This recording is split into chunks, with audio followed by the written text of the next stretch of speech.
name is Miles Johnson. I'm the Ingham County Commissioner in South Lansing. I'm the Ingham County Commissioner in South Lansing. After my first vision meeting over at One Love Global, it was very evident that a lot of the issues that people had with South Lansing was regarding the youth. And so because I knew the juvenile justice millage was coming up, I thought, why not, instead of just telling you about what we're doing, show you the good work, show you the people that's doing the good work, and show you the opportunities to apply for some funding to continue to do the work on your end as well. So that's why we're here today. So also, this is my co-host. Let him introduce himself. How y'all doing? I'm Paul Anderson, Community Development Specialist for SWAG. I also serve as the Lansing Empowerment Network Board Member and Facilitator. So I'm just glad you all can come out and make it out tonight and talk about the solutions. Absolutely, thank you. A couple quick updates from the last meeting. Last meeting was again over at One Love Global. A lot of energy, a lot of positive conversation that came from that. So I tried to make a couple adjustments, and from that energy, I was like, you know what, I might as well do them monthly. Okay, so last time I didn't have a sign-in sheet, so that's a step forward right there. All right, so I'm taking baby steps, but it's all in the right direction. So all of the information from the meetings that I'm having moving forward are gonna go on a website called 517miles.org. Okay, and I'm gonna create like you call them articles, all right, reviewing the meeting, and you can find more information there. So as far as questions go, so I'm gonna give you the breakdown of the agenda real quick. So next we're gonna get into what is juvenile justice. We have our wonderful team from Ingham County right here to the left. After that, we're gonna have some real testimonies from Mike Lynn himself, also from Alexander Dodge right here. And then after that, we're gonna get into group discussions. Okay, you're gonna talk amongst the people at your table and talk about different tactics that you may, or questions that you may have about or around juvenile justice. All right, does that make sense to everybody? Yes. Okay, so once you have the group discussions, then we're gonna ask questions as a table, okay? So pick your top 2 questions as a table, and any other questions that you have, give them to me or Paul, and we'll save them, and then we'll have county staff. I don't know if Alexander feel like answering questions, or Mike Lynn, but we can get your questions answered, because I wanna make sure that everybody feels heard within our allotted time here today, okay? All right, cool. So what I'm gonna do is I'm gonna grab these note cards real quick. I'll make sure that everybody gets some.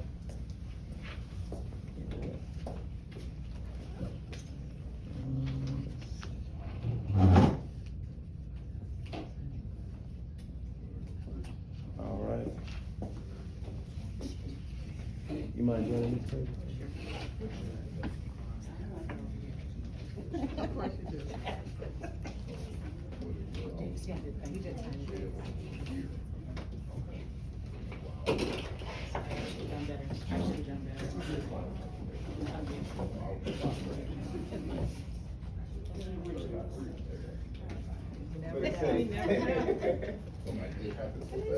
Hi. Hello. They're coming across from you? From there, but you're gonna sit there. Sit where? You should read it. I'm sitting right here.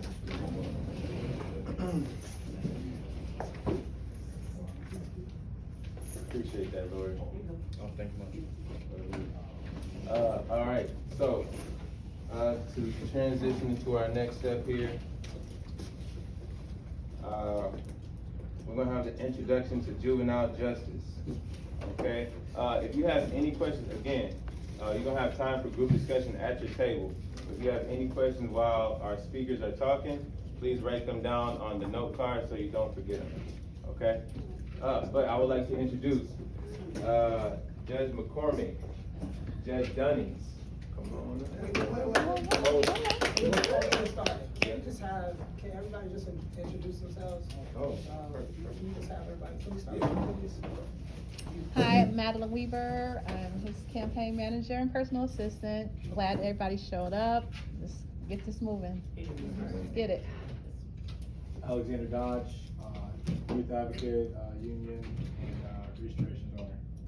Alfreda Jones Roby, also youth advocate, worked for Michigan Department of Corrections for 35 years.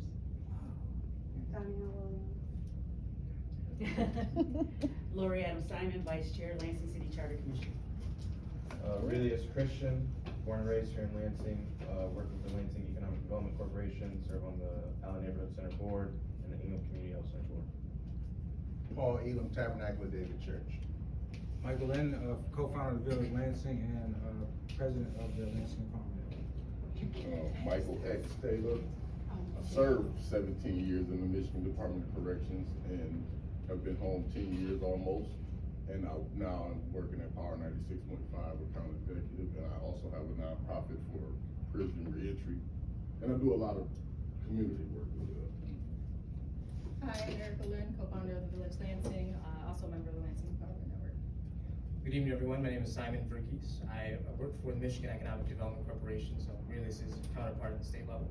And I also serve at the Ingham Community Health Center Board as well. Martell Smith, Senior Juvenile Court Officer assigned to Weapons Court. Annette Ellison, I'm a Deputy Court Administrator for the Juvenile Division of the Court.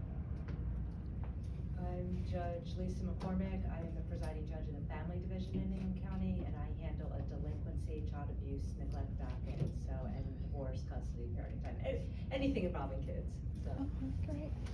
I'm Shauna Dunnings. I'm probate judge, also assigned to the Family Division. Handle those types of cases, anything involving a family, and I have a probate docket as well. And so we are here tonight.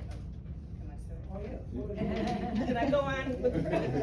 We're in the minutes, and I'm trying to be respectful of everybody's time. So we're here tonight. Thank you so much for inviting us, the whole team, to be here. I was going to introduce my team as they have been introduced. To give some basic information about juvenile justice. I look amongst the people that are here, and many of you know and have been supporting the juvenile justice programs in Ingham County. Juvenile justice in the most basic form is justice system for kids. If the kids have police encounters, are accused of criminal activity, they come through the Family Division Court, primarily, generally. There are a few occasions when they may not, they may go a different path, and those are really for specified offenses.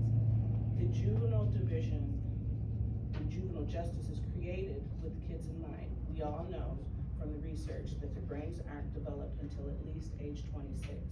So when you come to the juvenile justice system, you take that into consideration, and we're about treatment and services. People think it's about punishment. People think we're here to lock them up. That's not what we're here for. There are times when we do have to put the kids in detention for their safety, for the safety of the community. It's primarily safety. When I have kids that come in my court, I explain to them, I am not here to punish you. I'm here to help you. We also in Ingham County are very, very fortunate. We have a juvenile justice millage. The juvenile justice millage provides funds for us to be able to provide the services that we want to provide, to be able to support the family in some occasions when we need to support the family, because you can't always just fix the child until you can help the parents with whatever their needs are. But we are very intentional about that type of work. We have two of our very important people in that process here today. Miss Ellison is the Deputy Court Administrator of the Juvenile Division. She's in charge of the operations of the entire Juvenile Division. She's gonna talk to you a little bit about the programs that we have available for the kids. And hopefully with the discussion and information we provide, we can help fuel some discussion about other opportunities that the community can come together and provide so that we can have resources for the kids. And then Mr. Smith, Martell Smith, born and raised in Lansing. I was born and raised in Lansing, and he has chosen to come back to his community and serve as a senior juvenile court officer. He's boots on the ground. Right now he's assigned to the weapons court, but he started out in community placement. And I think he introduced himself to you. He's at the schools. He's wherever the kids are. He is the I will meet you where you are to bring you where we think you can be kind of a person. So we are just here to help you understand what we have in Ingham County, to be giving ideas about what we need, or listening to you and tell us what you're able to offer to determine how we can fill the gaps, because we do have gaps. And we all know that there are kids that have needs, huge needs, families that have needs. And we are trying to project to the community that we, as the juvenile justice system in Ingham County, are gonna be compliant with all of these new reforms that came about. You'd be happy and proud to know that of the reforms for this big juvenile justice package that was signed, we are pretty much compliant with almost everything. There's one thing that we have to implement, and that's a detention assessment tool. And that's to assess whether kids should be detained. But all of the other things that we're required to do, we've been doing. That doesn't mean that we can't use this as an opportunity to revisit what we're doing and see how we can do it better. So that's why we're in the community tonight, to do that. With that, we have limited time, and I wanna let Ms. Ellison and Mr. Smith do the talking, because they're the ones that are promoting the programs, making sure the programs are best practices, and we're doing what's needed in the community. I'll go start with you. Thank you, Judge. As Judge said, I'm Annette Ellison, I'm the deputy, that's the order here. I'm the deputy court administrator for the division. And I've been in the juvenile justice system for about 25 years. 16 of those years have been serving in various capacities within the juvenile division here in Ingham County. My profession is a clinical social worker. I've been the director of the detention facility, and now I'm in this position. And I have to say that I not only have stuck around in this field because I love the field, but I truly believe and stand behind the work that we do here in Ingham County. As Judge mentioned, we have been recognized and we are perceived around the state as a model court and a leader in juvenile justice. When you think about the type of youth who we service, they come with a myriad of needs, that myriad of varying levels of complex trauma, degrees of delinquency, different levels of cognitive functioning, and all those things. So we have to really maximize our resources and be really intentional to make sure that we are providing quality services in order to meet the diverse needs of our population. And so one of the things that we always have to that fine balance, and Judge alluded to this, is that we often are faced with making critical decisions. What's in the best interest of the youth and the families, coupled with what is in the best interest of public safety and community. I'm sorry. And so we have to make decisions that keep both of those things in mind, and we value them equally. And so when you think about our programs, in order to meet those needs, I'm gonna go over a couple of them that we have. We believe in diversion and consent. All youth do not need, to be involved in formal court proceedings. So we try to divert as often as possible. We do have intensive and standard probation services. We have aftercare for those youth who we, do have to send to out-of-home care placements. We try to focus on that reentry piece.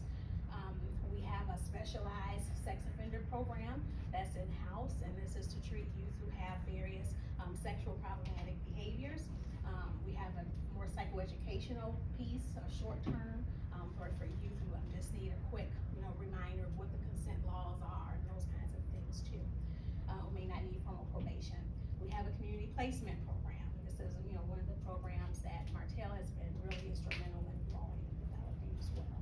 We have family support services, FSS, and that is to get the parents and the families engaged, because again, the kid isn't just a problem. Kids aren't born bad seeds. There are things that's happening within family dynamics, home environments that impact kids, and so we want the families to be a partner with their youth and heal and work through things together. We also have an intensive neglect services program, and that's more so in the child welfare system, but we know how often the child welfare and juvenile justice intersect with one another. And so our program is very unique within the state. It actually, we were just, recognized as having the quickest pregnancy planning, rate around the state, because we want to be able to reunify families as quickly as possible, so getting those parents the help that they need. Ingham Academy works right here in, your backyard, is our most effective program. And this is a structured day treatment program for youth who are not as successful in traditional schooling programs. And so there's lots of CBT and just individualized instruction, and it's very, very effective.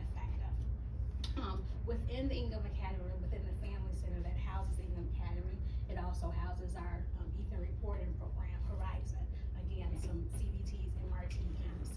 networking, those kinds of things, and giving the kids something to do and be a part of to kind of close that gap of that after school hours where, you know, their hands become idle and they need something more productive to do. We also have, and people don't always recognize, but the detention facility is a court-operated facility. So the Ingham County Youth Center is a part of the juvenile division itself. And it's a 24-bed, it's designed to be more of a short-term, secure detention, setting. But we aren't just a holding place. There's lots of programming, and the youth center, has also been recognized as a leader going out and teaching other facilities how to do treatment work. Our staff are trained in therapeutic CBT interventions and teaching kids how to emotionally regulate. We have lots of community partners coming in because that's a very captivating. They're captivated. There's fewer distractions, and so we have educational, medical, all sorts of things to meet their needs while they're detained. We also have a girls' residential home here in town, so it's a community-based, and they also are involved in the community and doing things for girls. We, in addition to that, some of our programs include in-home detention, and we have a court mental health team. When you're looking at some of the philosophies of the juvenile division, we wholeheartedly believe that youth get better best in the community. There were years where we were sending lots of kids to residential and out-of-home care. It's not effective. And so when kids are served in the community, they get better best. So even looking at detention as more of a continuum. It's not 700 East Jolly Road. We're very thoughtful and mindful, as a judge mentioned. And so we look at a continuum. So maybe it is in-home detention. Maybe it is electronic monitoring. Maybe it is sending the kids to the even reporting program. And we do things around graduated sanctions, and that's not the go-to, right? Very thoughtful about that. And as Judge mentioned, our risk assessments. So this new, all the different changes in legislation, we have been practicing evidence-based standards for the last 20 years. Okay, and so we have adopted a nationally recognized risk assessment. So it's really helps us identify how to target criminogenic needs, right? What makes a kid at risk to commit further crimes and further delinquency? And so a lot of that drives, on the micro level, it drives the types of services, the level of supervision that we refer kids to. It's not just based on, we feel like the kid needs this or family needs this. It's really based on this standardized tool that helps guide that. Our risk assessment also, so we have what's called a quality assurance or CQI specialist. So we've been partnering with Michigan State University, their Department of Criminal Justice, School of Criminal Justice, and Dr. Kavanaugh. We've had other leading investigators over the years, and they not only collect that data from our risk assessments, but they also evaluate the effectiveness of our programs. And is the risk assessment really measuring risk? Are the programs that we're doing, how effective are they? And so on a macro level, they help inform us. When the data is saying this is where the service gaps are, what's in the community. And so that's very, very important, helping us moving forward in servicing our youth. What's also important is that we operate on the risk, needs, and responsivity principle, and so the need matches the risk, and we also look at responsivity. What kind of barriers do we need to overcome? Or the kid has some type of learning disability. What is their motivation to change? And so we're very, highly incentivized for trying to, bring out some motivation, those kinds of things, so that kids are more responsive to some of these interventions that we are trying to implement with them.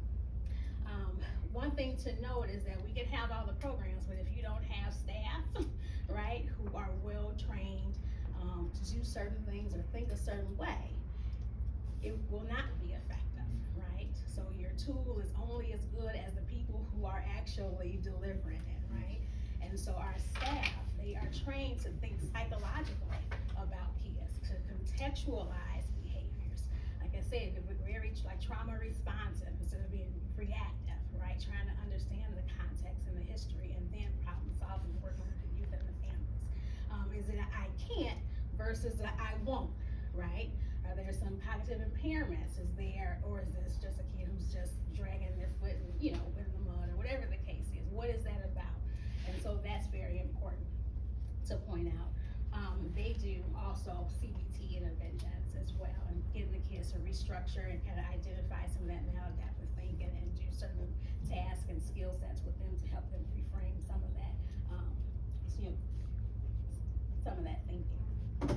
In addition to that, there is accountability, and we also promote resiliency. So there is a way to hold kids accountable, and in our risk assessment, embedded within that are protective factors. So it's not just looking at the pathology and what's wrong and what needs, but what strengths do the kids have, and how do we insulate them from some of these other things that make their risk levels high or moderate. And so whether it's they have some positive social bonds, they do have a healthy attitude around education, or whatever the case is, so we try to actually focus on some of those strengths and make sure that's a part of the programming as well. In addition to some of our philosophies too, I think it's important to identify we've had to be creative and redefine what success means, right? What does successful probation completion looks like? Are they going to be Harvard scholars? Probably not. Is that unrealistic to have these standards? That's totally unrealistic for our population. It's about patience. It's about, you'll hear a lot of times us saying just stay the course, being consistent,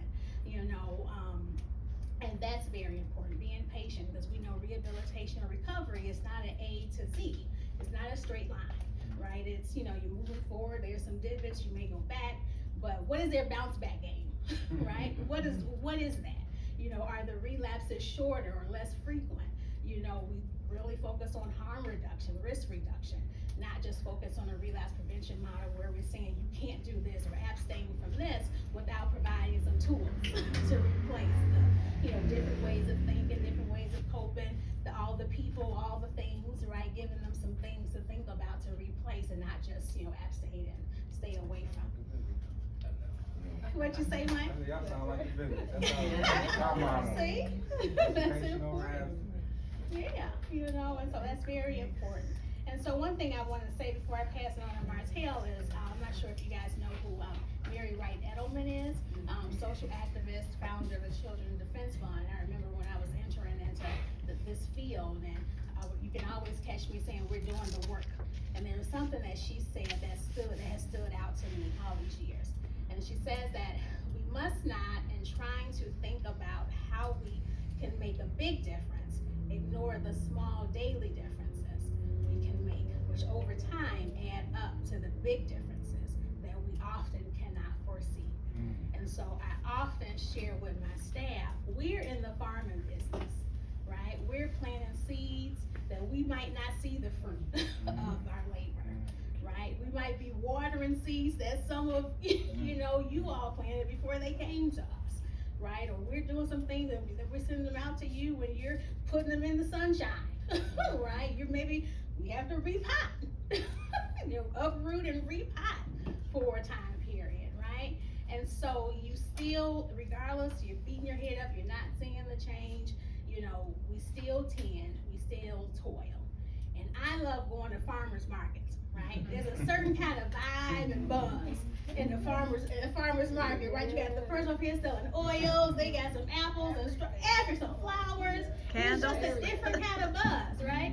So one thing we talk about, what is juvenile justice? We cannot operate, we cannot be impactful and effective in a silo, right? We need a farming community.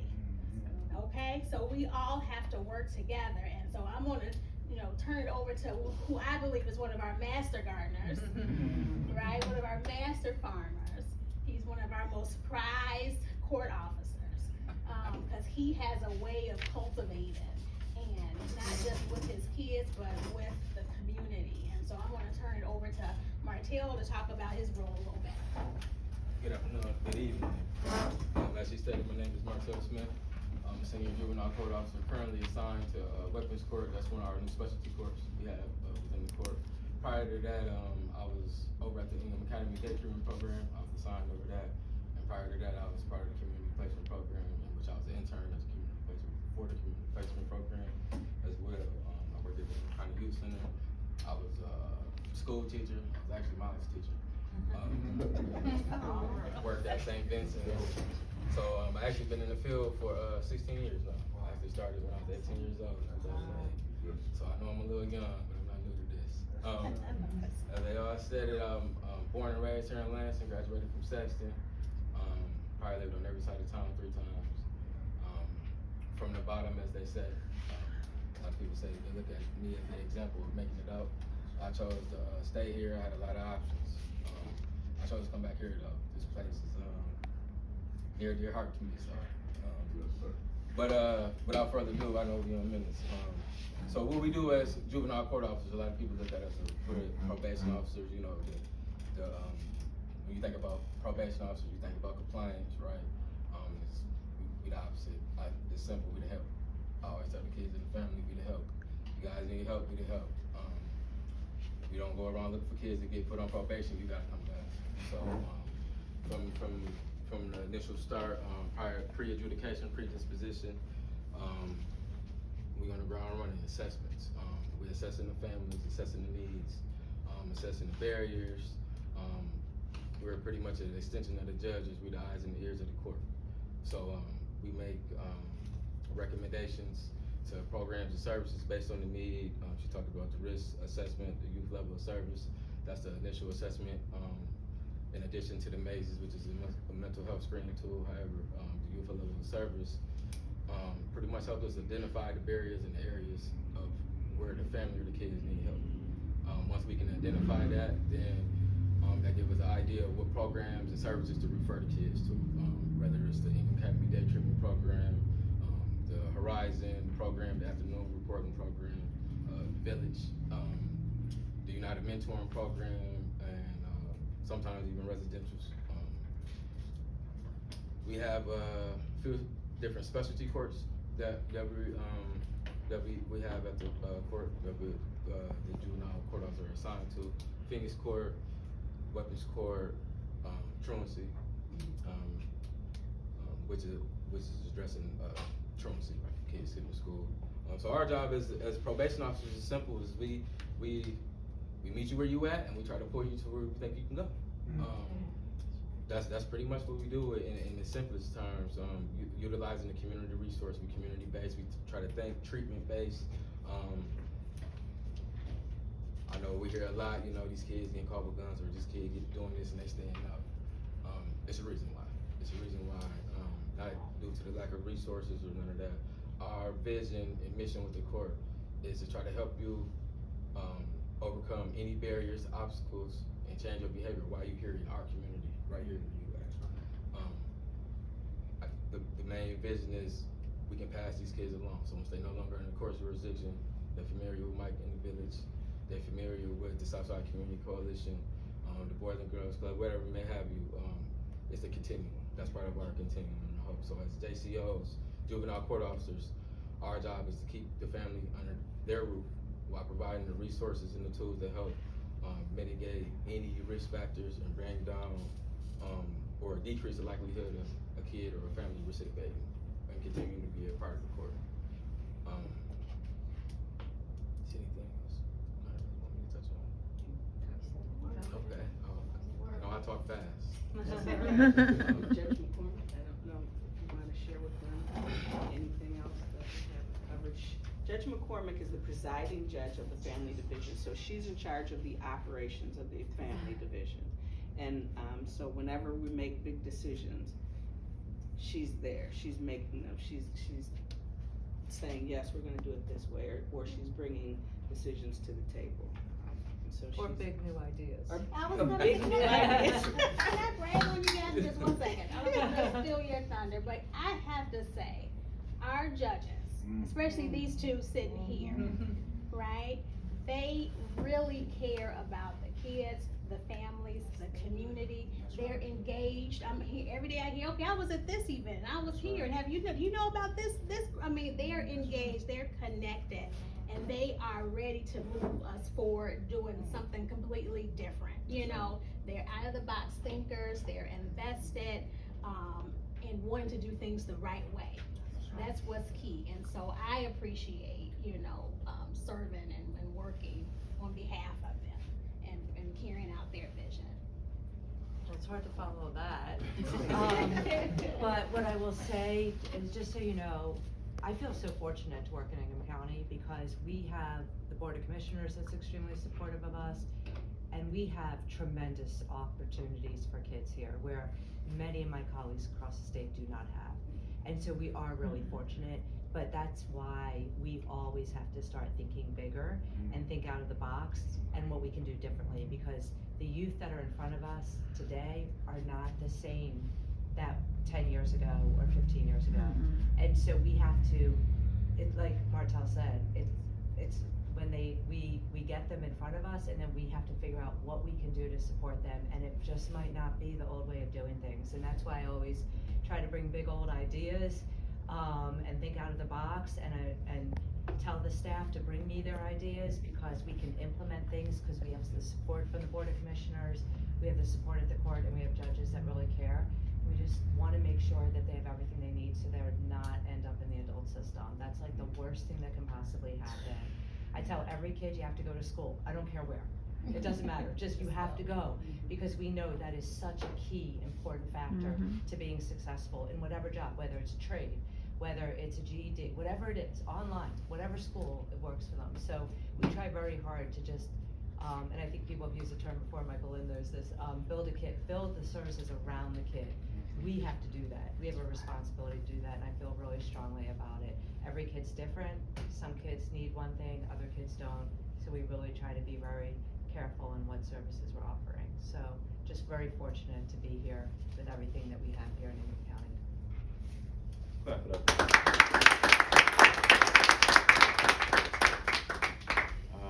I wanted to take a moment to say something. As I was listening to them and I'm looking at the room, I had an epiphany, and I wanted to let y'all know the reason, the deeper reason why I brought them here, and why I wanted to speak about juvenile justice. Growing up, I didn't know what was going on in the community. I didn't know, I was just living, right? And to be in a position, I'm sorry, I shouldn't even start. To be in a position to stand in a building that I used to walk past 11 years old, 12, 13. Okay. Take your time, Miles. It's okay. It's okay. I hate doing this for real. I used to walk from Dwight Rich to the Boys and Girls Club. I used to stop at QD with my friends. Used to get some snacks, joke, laugh, have fun. We continue to the Boys and Girls Club. To be 26 and to have 2 judges, my old teacher, Annette, people from around the city, in the building. I ain't never been in here until probably like 2022, 21. It's just a blessing. I feel like I'm doing God's work. Yes, sir. And this is my ministry. Yes, sir. So I just want to say thank y'all for pulling up.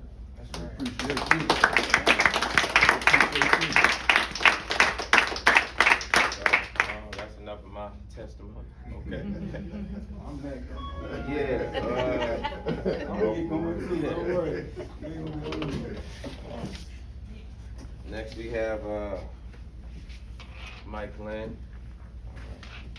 Next we have Mike Lynn tell his story, his come up, his testimony about going through the system, as we call it.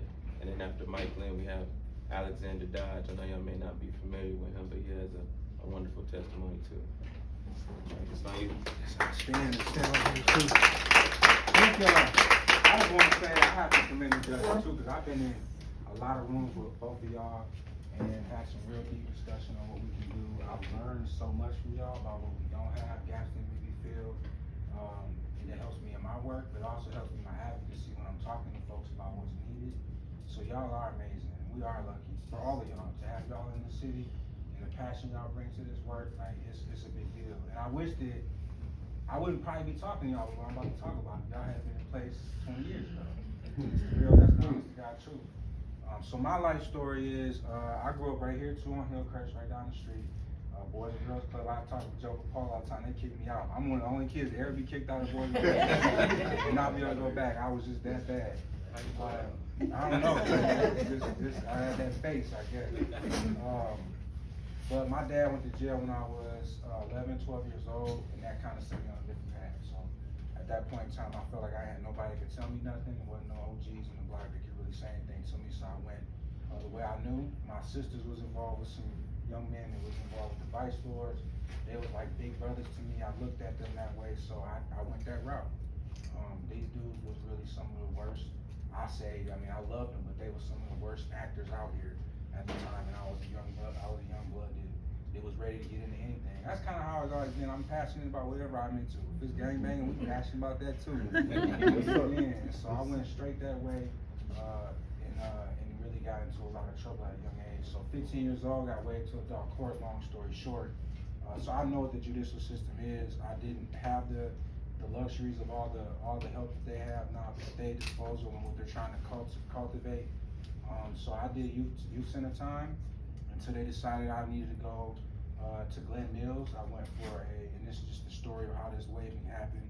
I was supposed to go to Glen Mills for, I believe, 18 months. So I was like plane ticket ready. I was ready to go. I wanted to change. My life was normal up until the point when I decided to get into all of this. So I wanted to change. I was looking at it like this would be a good change for me. I was an athlete. So once I got involved with the gangbanging and so on, the athletic stuff went away. So Glen Mills was like, you can go there, and it's like a college campus. You can get back into football, baseball, things I like to do. So I was excited about it, but I had to get through this plea hearing with Judge Economy, and I was a little liar at 15 years old. So part of the plea is you gotta tell your whole truth. In the case that I was involved with, I pistol whipped the guy, and that's the reality of what happened. I can say that today. Part of the plea was that I had to admit to the entire situation, and part of the charge was that I had pulled the trigger, but the gun jammed and then I pistol whipped, which in my mind that wasn't true. That's not what really took place. So I lied about even having a gun in the plea trial, that it was a brush. And so Judge Economy, and they could see the pain in his eyes, like I can't accept that plea. And so I went straight with the blue jumpsuit from the youth center to the back of the courtroom. I didn't understand what was really happening to me. I was like, this is all play. But Judge Economy revoked my plea deal, sent me to the back. I went straight from there to the county jail at 15. So I was like, I went from watching TV, kicking with my guys, playing chess and spades, and being able to go kick with Mr. Bobo and Mr. Pringle at the youth center to straight to the county. I didn't know what that was about to be. I sat in solitary for 2 days because they didn't know what to do with me. I was one of the first kids to get waived to adult court and be in that scenario. So I was up there with 2 other youth. One that had committed a double homicide, and another one who had also committed murder. And I was next to one of my old time buddies, Bro Rolando, who was in there for a double murder. He was older, but he was next to us in the next cell over. But so that was a reality kick in the butt for me. Like, oh my God, I was facing almost 25 years at that point. Went from going to this, I'm getting back to my life, going to do sports, and go to Glen Mills to I'm about to face 25 years. So this was it was a real kick in the butt. So from that scenario, Judge Economy looked at me and he said he couldn't accept the plea, banged the gavel, and he had been the judge who had been working with me for a long time. So I think what I really, from that scenario, want to say just about that part before I get on to what's transpired since, because y'all know me probably as the firefighter, y'all know me as the guy that really did change my life and get to a point. But from that scenario, I always wished I could talk to Judge Economy, because I think he might have seen some future in me, which is why he was allowing me to go to Glen Mills. But when they waived me to adult court, that was like, well, we're done with you at that point, all because of that 15-year-old lie. So I think that part of the justice system might, we got to recognize these young kids are liars. They don't know, they just didn't understand the capacity of what I was dealing with at that moment. But I would love to still speak to Judge Economy and tell him that I did make my way out of there and did what was right with it. So outside of that, Mr. Bobo, again, when he quit smoking in the youth center, we used to laugh about it all the time, because he'd chewed like 15 pieces of gum in the side of his mouth. But these guys in jail, Mr. Bobo, Miss Morrison, who I was actually able to go back and teach in the youth center and deal with Miss Morrison, Mr. Pringle, who was amazing, man. I was able to work myself to the level 4 at one point in there, and he'd take me in to work out when everybody else went to sleep, so, and just talk my ear off about the possibilities when I got out of here, what I could do with myself. And I just say that for me, having my dad, and then having Mr. Bobo, Mr. Pringle, and some of the other people that was in there, they set a moral compass in me that when I was able to get out of these scenarios and situations, I was actually able to move my life correctly. And some kids don't get that moral compass, they never have it. So it doesn't matter how much, you know, but they was able to put that in me so that when I came home and decided to walk away from the gang violence and so on, I had something to fall back on and really structure my life, which is why I was able to do what I've been able to do with myself. So anyways, after that position, I got out, and so that scenario, to be just complete transparency, this person seen more in me, I thought, than Judge Economy, because he actually went down to the court and told them he wasn't gonna show up to trial and testify because he didn't wanna see me do 25 years over that scenario. So God again intervened in that moment for me, because I was dead to rights. Like I had already admitted it all in court. So I was dead to rights ultimately, and I was going to trial, came there 8 in the morning for my trial, and they had a suit ready for me and everything. I sat in this back room at the jail for 8 hours not knowing what was going on, and they came back to me and told me all charges were dropped and I was going home. Just that simple. And so I'm back out 17 at this time. Didn't know what I was gonna do with myself, which was when I met my wife. And again, when I met her, she was my calm. She was like the person who was like, we can chill at home, it's okay. And when all the streets were still calling me out there, cause I was Nitro, that was my nickname. Nitro, what's that mean? I was a hot bomb, I was a bomb out there. So they loved me on the block, you know, cause I was willing to do anything they wanted me to do. So when I got with her and I was able to sit down, it changed my life. And then I had my son, so that obviously helped me out too. But parts of the juvenile justice system, I think that worked for me was having those mentors, those credible messengers that was in the jail. Mr. Pringle, old big old white man with a long beard, he used to stroke his beard all day. But I knew he loved kids because there was kids that came in and out of there that was at his group home. And they would talk about it. He would always talk about his group home. So I knew he was genuine when he was dealing with me because of that fact.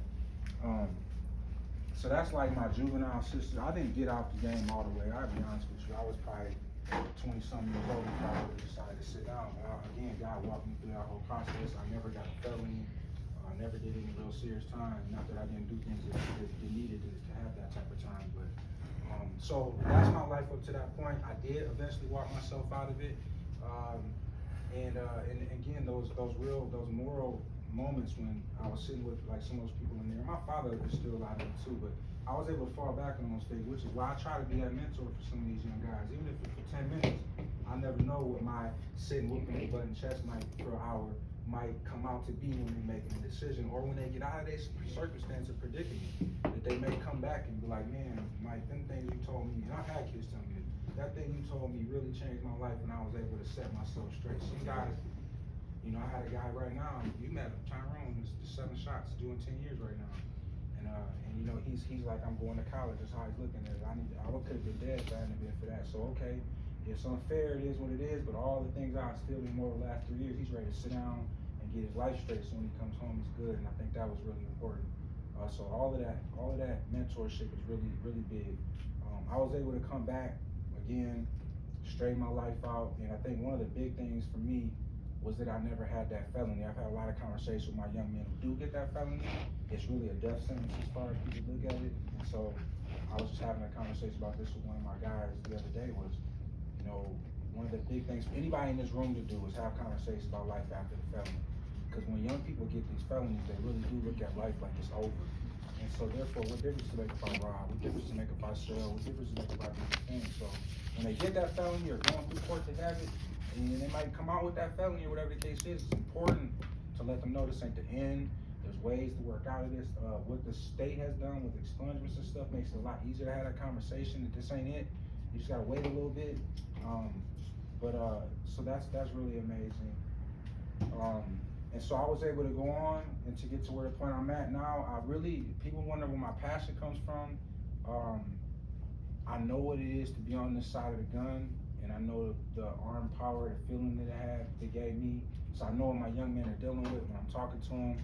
I also know how terrifying it is to sit in a lockdown cell and not knowing what's going on with your life, so I can understand that position and situation. But my passion is that I really truly believe us as adults are setting up scenarios in this city, in the community, for these kids to fail a lot of times, and then we start looking at them like they crazy when they do. When I talk to Judge McCormick, she talks about all the things that aren't here for our youth anymore. Like gun mills ain't even a thing. Like that's not an option for young people no more. And so that's us adults thinking that we need more casinos or we need more liquor stores when we do places for these young people to go rehabilitate. And so that's my passion when it comes to even my advocacy with politicians. Sometimes people don't get where that comes from, but I feel like we should be moving faster in the right direction, not just fast, but in the right direction. So I probably take it to levels that passion comes through, and I don't really have time to wait on people to get their mind right or understand where I'm coming from. A good quote we talked about yesterday was like, a leader's job is their job is to be in a room and be able to show everybody else the vision they may not be able to see and lead them towards it, right? And so that's kind of what I've been able to do in this work because of my history and then where I am today. So without that, that's my life journey to this point. I was actually able to go and do something that I thought was one of the most biggest givebacks I was ever to do, was jump off an ambulance and cover up a gunshot wound at times. Those are things that I inflicted, and I was able to actually help people with those things and pump chests and help old ladies and give glucose to people who was having issues. I mean, that was a real fulfilling give back to the community, was being able to do that. So when I lost that, of course I went deep into this work. Now how else can I give back, no matter what my financial status is? How can I give back in a real impactful way? And the worst thing affecting us right now is gun violence and our youth having these issues. So that's where I decided to go for my work. So right now I do the Village Lansing. Again, we are over on Holmes and MLK. We have a resource center there. Right now actually we have a group trauma for young teen trauma group counseling going on right there right now. Actually, young people who have been around death or whatever the case is, don't have no place to go to have a conversation on that. We're doing that now. We do anything that's really intentional about gun violence and gun focused. So like. Again, I talked about the abstinence stuff. We don't really tell people to put guns down. It's not going to be a productive conversation when somebody's trying to kill them. So how can I tell them how to be safe or how to be on the defense when it comes to firearms? Don't be on the offense. You know, defend yourself, but don't be out here running around trying to shoot at people or do stupid things like that. So that's part of our conversation, is teaching them those things. We have started to now receive mandates from the court system for our CPO class, for those who are going through like a diversion. They got caught with a firearm, but that's their only charge. They have a propensity to carry firearms, and that's that abstinence. We don't want them with guns at all. And I know they can't have them right now, but they can go through the 6-hour course to learn how to handle a firearm, how to carry it. They're eventually not gonna have a felony, and they'll be able to get their CPO. So let's get them started on that process. And then when they get through their diversion, they can come back and get their CPO by going to the range. And now that one thing that they did wrong is no longer a problem for them. So that keeps them out of that way. So that's another program that we do when we get help from the court. So that's another thing with the court. And I don't know how I'm on time, but that's a big thing with them, was that they, Judge Jamo listened to that conversation when nobody else would. When nobody else would hear me, that I kept saying that it's important for us to, when they're in that situation, to help them not be in that situation again. They've already shown a propensity, and Judge Jamo was like, that sounds like, that makes sense, and started sending folks to us. So we do that, but I think bigger than all of that, when I close out, I just want to say, we do the Lansing Empowerment Network, which is a new organization that's coming to Lansing, that's based on the Omaha Empowerment Network. There's really kind of supposed to be this wraparound understanding of, first of all, gun violence is what we're really working on, but there's also other things entangled in that from the Empowerment Network spectrum. But we are doing what's called Lansing 360, and it's a roundtable, law enforcement, and anybody is willing to show up and have this conversation once a week about gun violence and what we can do about it. So we get updates from the police department, where hotspots are, what data are we looking for, what's happening out in the community, and anybody that's in this space can find from their spot where they're working or whatever it is, how they can affect change in that issue. So that's what we've been building. We've been doing that for about 8 months now. It's grown tremendously. Police Chief Backus has been a real conduit for this, bringing other folks into the conversation. Now we have the FBI, ATF, Ingham County and State Police reporting in this. The Violent Crime Initiative is reporting in this room. And so for me, as a person who's working in the street level, it's good to hear all the stuff that's going on.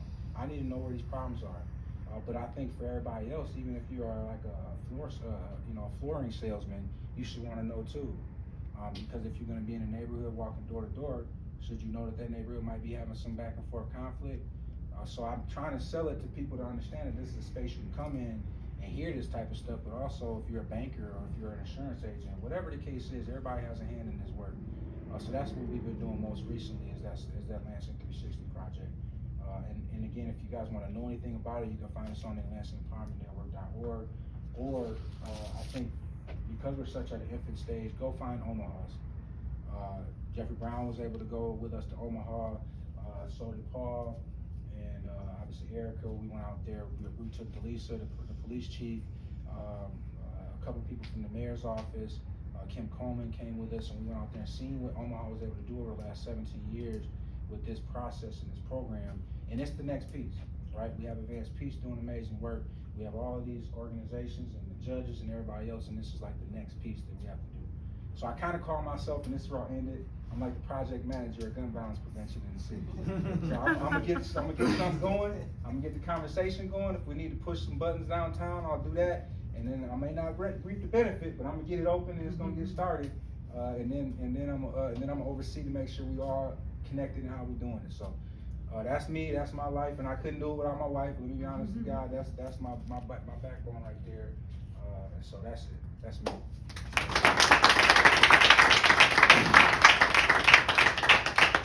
Thank you, Miles. Yeah, appreciate you, brother. Oh yeah, no doubt. Thank you.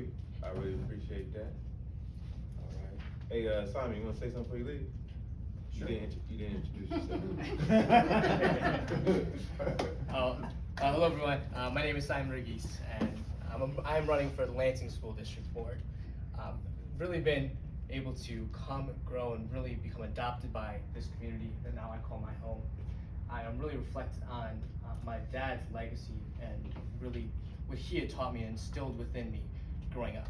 And unfortunately, when I lost my father at the age of 19, that really came apparent and at the forefront of my life, seeing the thousands of families that he impacted and how he gave back to people, even though he was an immigrant, even though English wasn't his first language. And for me, why I want to serve, why I want to give back is in the legacy of my father, and really, and in my life, growing up, I was on Medicaid, I was in the free lunch program in school, but my high school gave me the mentorship, the resources, and the support really to change the trajectory of my life, and that's what I want to bring forward for the next generation of Lansing students. And so I think the work here, and what you're talking about, juvenile justice system, the gun violence prevention is very powerful for how we impact, influence, really invest into the next generation, because they are our future. Yeah. Thank you very much. Thank you, Simon.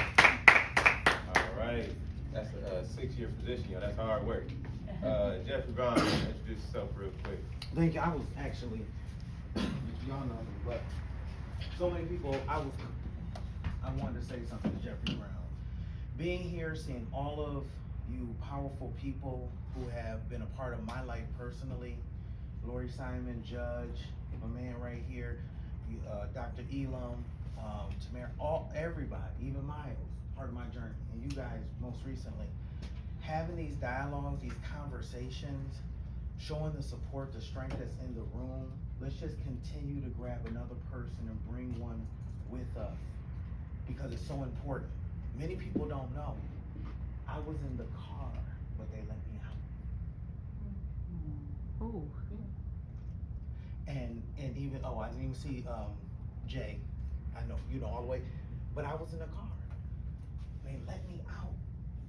And I had with mom and dad and everything's going, but I was like, oh my goodness, I didn't realize all of a sudden I'm in a whole situation.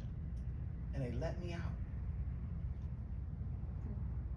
And so I vowed from that moment that by God's grace, that I'm gonna serve and advocate and be a voice and be passionate, and I'll take the hits, I'll take the beatings, whatever it is, if I can help somebody. because it's nothing but the grace and because someone helped me. And even those that were in that car said, man, you got a future. Let him out. Every single person that was in that car is in prison or just getting out. So I'm grateful. And that's all I want to say is Jeffrey Brown from Lansing. Thank you.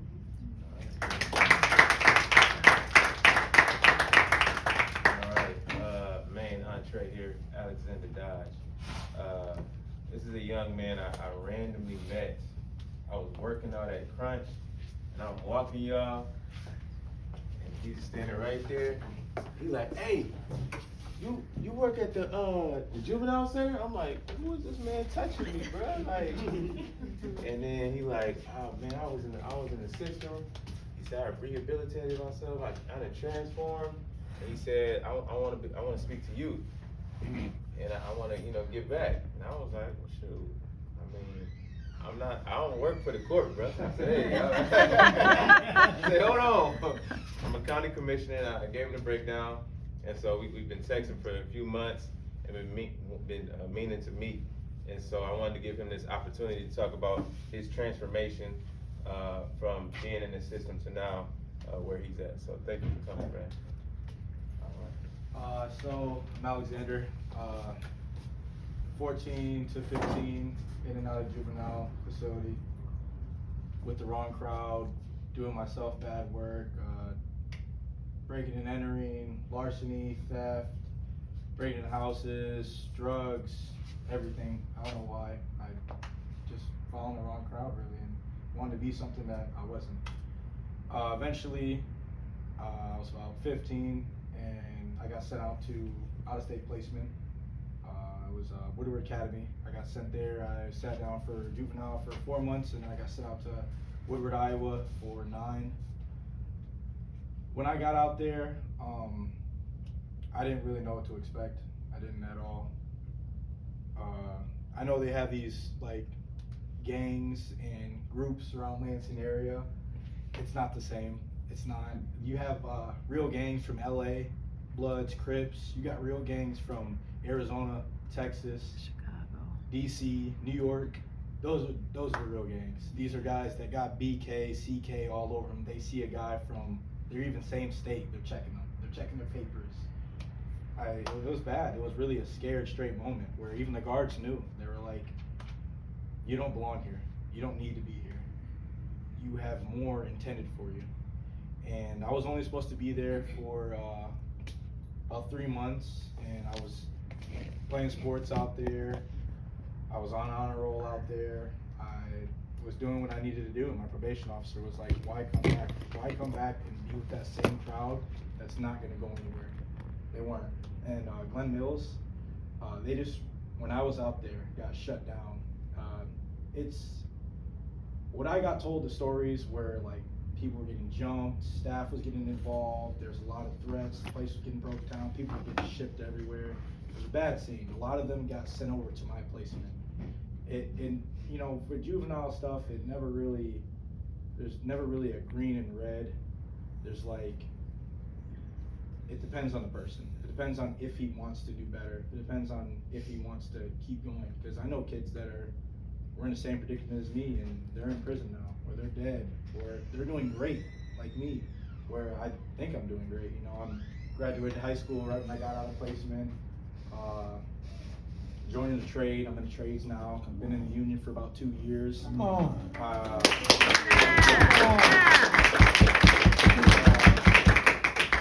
It's really like nerve-wracking talking about this. I'm not gonna lie. Uncle Chuck. Just because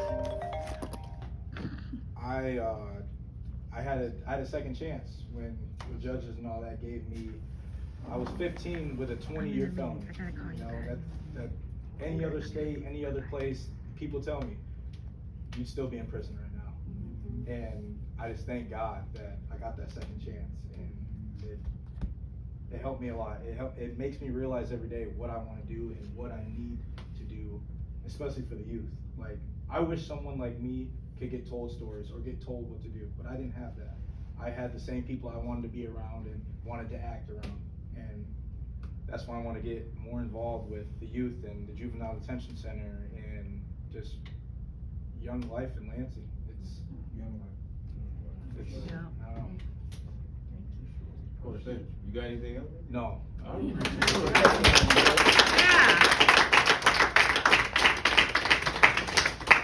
Alright, real story, real life right there. So now we're gonna transition, into, group discussions at your table. If you have any thoughts, questions, once you talk to the people at your table, kind of, network, if you will, right? And then about 10 minutes. I was just saying, you got a story over there. Oh, he do got a nice story. I mean, it's not my place. A nice story. No. Come on, Michael. Transform it. It's a story, it's a story. So, let me take a step back. I was gonna transition, but I'll give you the floor, 'cause that's what this is about. So, you want I don't mind, no, I don't mind, but I didn't come to get the floor. How y'all doing? Come on, stand up, Michael. Empowerment Network, brother, empowered. Empowered. How are y'all? How's everybody doing? I'm Michael X. Taylor, Michael X. Taylor. So when I introduced myself, I told you I served 17 years in the penitentiary in Michigan Department of Corrections. So the story is, I've been in the system since I was 13. I caught my first felony when I was 13. I didn't get off of state surveillance inside incarceration until I was 35. At 13, I broke into like a school with my cousin and got in trouble on probation, and it just kept going from there, you know. 17, at 16, I'll say this, 16 was probably the worst year for me. So at 16, I got shot. At 16, I crashed a stolen car, broke my hip and my femur.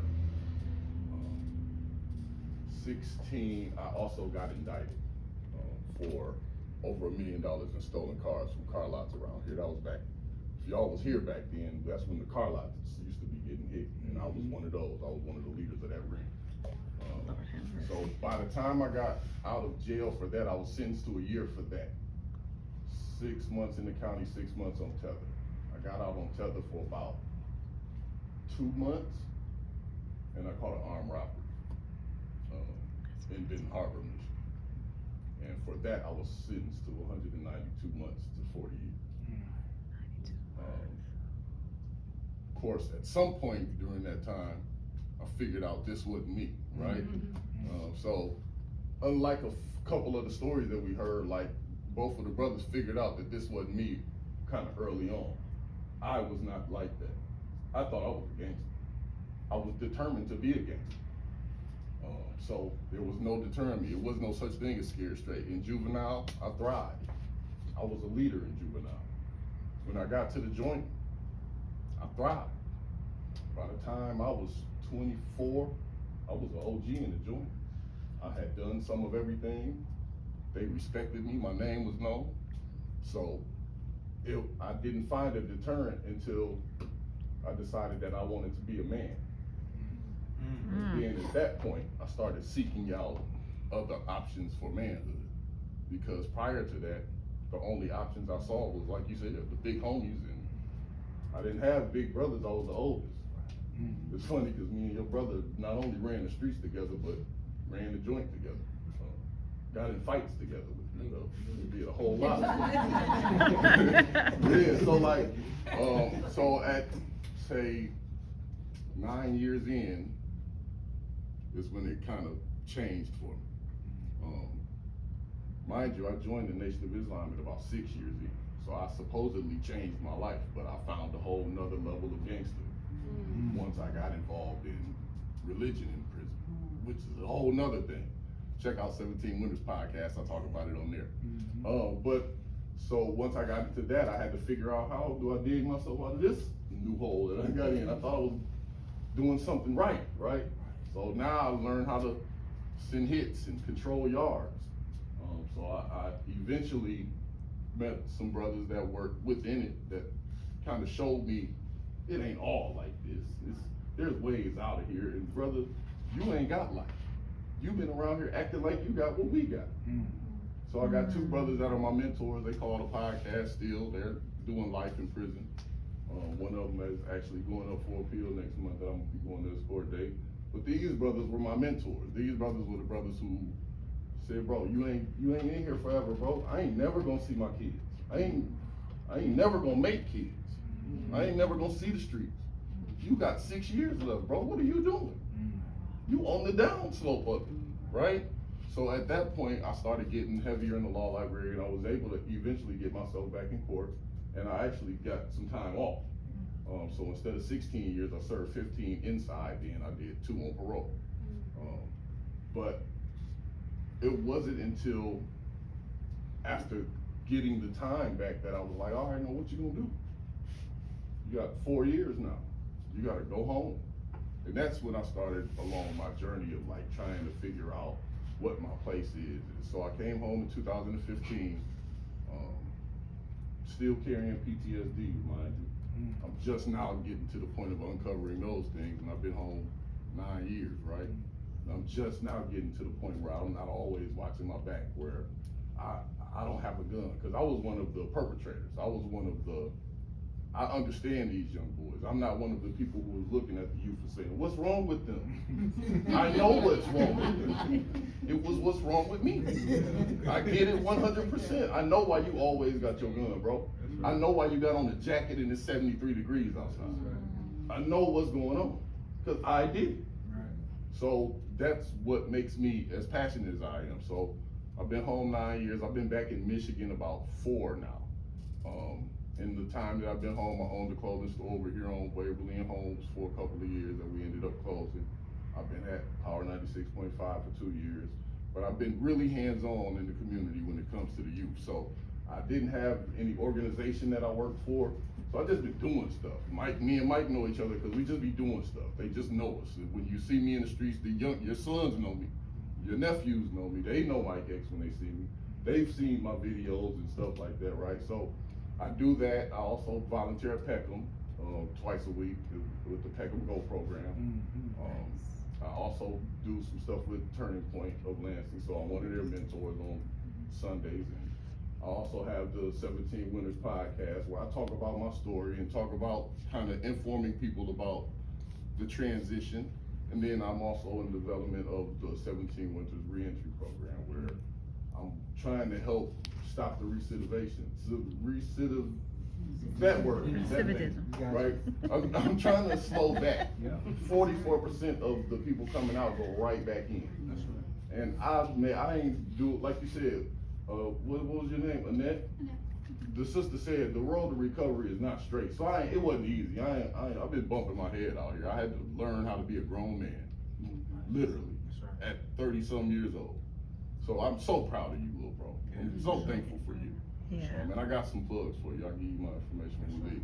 But I think I've given my story. I'm here, I'm dedicated. I came here because I wanted to bump into everybody here who also cares about what's going on in our community, because I need to see more of us out here, and particularly more men. I don't see enough of us out here, so I have to show my face. I appreciate y'all listening.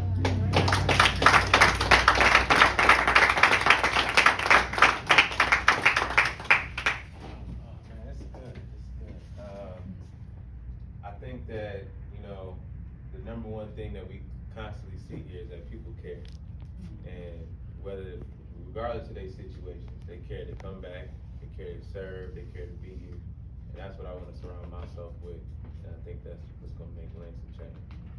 So again, just kind of transition into the next phase. Please talk to the people at your table, get to know somebody new, talk about juvenile justice, any questions that you have. And then after that, we're gonna do group feedback. Okay, we're gonna do kind of like ask the panel some questions that you have at your table. And then we're gonna adjourn after that. All right? All right, thank you.